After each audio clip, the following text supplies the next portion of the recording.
आज मी नारळी पौर्णिमा विशेष coconut fudge करणार आहे।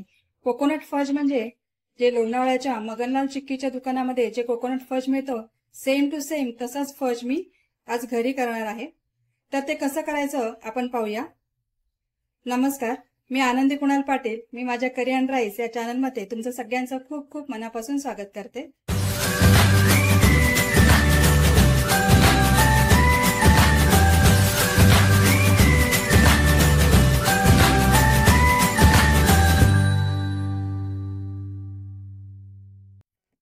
तर आपण कोकोनट फजसाठी साहित्य काय घेतले ते पाहूया।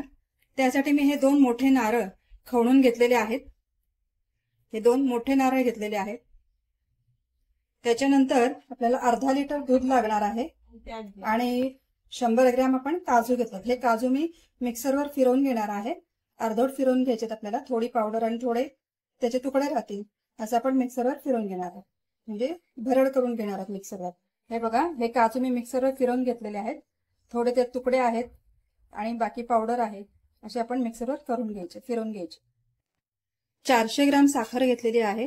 500 ग्रॅम खवा घेतलाय, म्हणजे अर्धा किलो खवा घेतलेला आहे। 2 टेबलस्पून मिल्क पावडर आहे। 200 ग्रॅम कंडेन्स मिल्क आहे। आपण तूप घेतलंय, मी थोडंसं तूप लागणार आहे, 2 टेबलस्पून आपल्याला तूप लागणार आहे। त्याच्यानंतर हे रोज पेटल म्हणजे गुलाबाच्या पाकळ्या आहेत, ज्या मी घरीच सुकवून घेतलेल्या आहेत। विकत सुद्धा मिळतात, त्या वापरल्या तरी सुद्धा चालेल। खायचा कलर आहे, गुलाबी कलर घेतलेला आहे, ते थोडासा लागेल आपल्याला। आणि रोज इसेन्स आहे, ते आपल्याला घ्यायचंय, ते थोडंसंच लागणार आहे। हे बघा, आता आपण साजूक तूप याच्यामध्ये घालून घेणार आहे। साजूक तूप एवढ्यासाठी की ते खाली आता आपण खोबरं वगैरे घालू ना, तर ते खाली लागायला नको, म्हणून आपण साजूक तूप घालून घेणार आहोत। किंवा खाली खोबरं चिकटतं ते तसं व्हायला नको म्हणून। तर आता आपण याच्यामध्ये आधी हा खवा जो आहे तो घालून घ्यायचा आहे, म्हणजे तो मऊ करून घ्यायचा आहे त्याच्यामध्ये।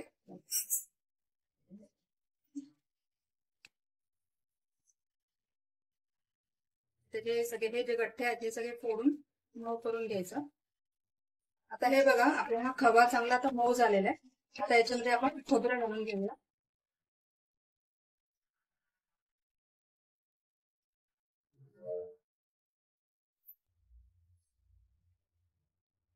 त्याच्यामध्ये लगेचच आपण साखर घालून घेणार आहोत। साखर घालून घ्यायची।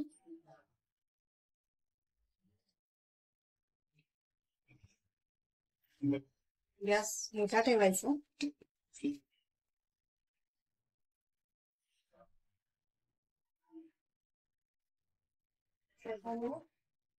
आता याच्यामध्ये आपण हे जे काजू मिक्सरवर फिरवून घेतले ते घालायचे।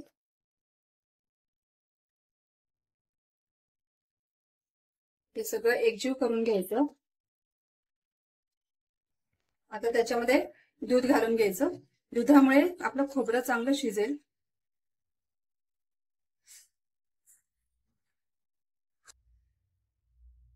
तर गॅस मोठा ठेवायचा आणि हे पूर्ण शिजू द्यायचं।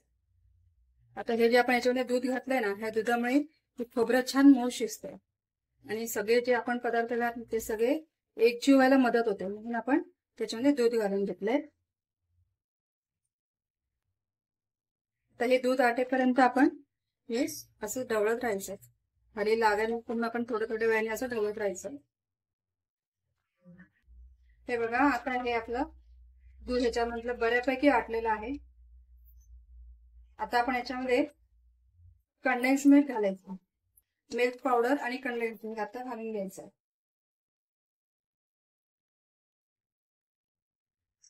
ठीक आहे, आता लगेच मिक्स करायची, म्हणजे त्याच्या गुठळ्या होणार नाही, ती व्यवस्थित मिक्स होईल।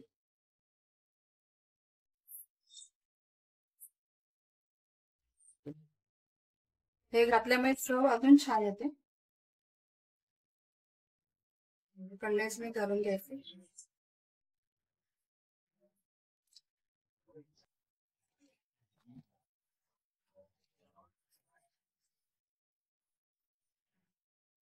आता आपण याच्यामध्ये कलर सुद्धा घालून घ्यायचा। कलर ऑप्शनल आहे, तुम्हाला हवा असेल तर घाला, नाही घातला तरी सुद्धा चालेल। असं व्हाईट कलर सुद्धा छान दिसतो, पण घातला तर अजून छान दिसते, म्हणून थोडासा घातलाय। तर अजून एक थोडं 5 मिनिट आपण त्याला असंच ढवळून थोडं अजून व्यवस्थित सेट करणार आहोत.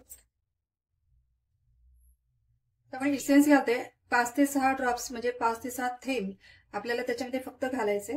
जर तुम्हाला कमी वाटलं तर तुम्ही त्याच्यामध्ये अजून ऍड करू शकता, पण जास्ती स्ट्रॉंग त्याची चव पण चांगली लागत नाही. फ्लेवर त्याचा जास्ती झाला तर ते खायला चांगलं वाटत नाही. म्हणून अगदी 5 ते 6 ड्रॉप्स तुम्ही त्याच्यामध्ये रोज इसेन्स घालू शकता. हे बघा, आता हे एवढं घट्ट आहे. असं चमच्यात घेतलं तर ते खाली पडते, म्हणजे आपल्याला कालता असा झटका लागत नाहीये. इथपर्यंत आपल्याला हे शिजवून घ्यायचंय. आता आपल्याला गॅस बंद करायचंय. आपण त्याच्यामध्ये जे आपण रोज पेटल्स घेतले होते हे बघा ते घालायचे.